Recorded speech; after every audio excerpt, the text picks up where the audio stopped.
once America dropped the 2 nukes on Japan, it changed the idea of warfare.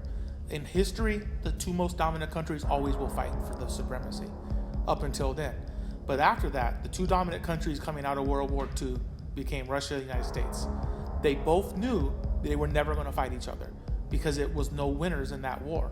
So they changed tactics. So instead of having a direct conflict where Russia would fight America in a war, they had to start going and subverting other cultures and countries. So Russia with the KGB, United States with the CIA.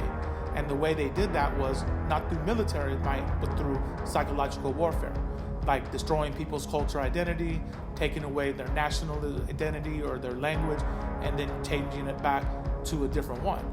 This, or by fighting wars through countries against each other. So you can look at a war like Korea between China and Russia versus the United States, but it was really fought on the Korean Peninsula. Or Vietnam was a war between Russia and America, fought in Vietnam. So they had to change tactics. They can't fight each other directly because that would lead to the end of civilization. So they fight through subsidiary, lower countries that they propagandize.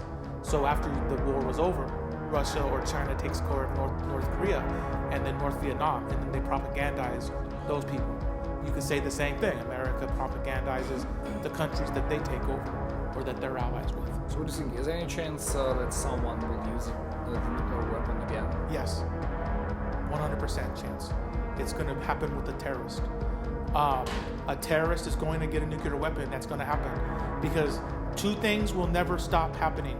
We will never kill every terrorist. It's never going to happen.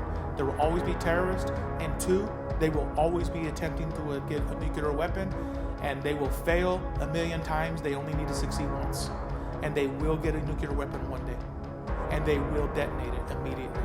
They will absolutely detonate it. The question is where? Most likely Israel. If not Israel, United States.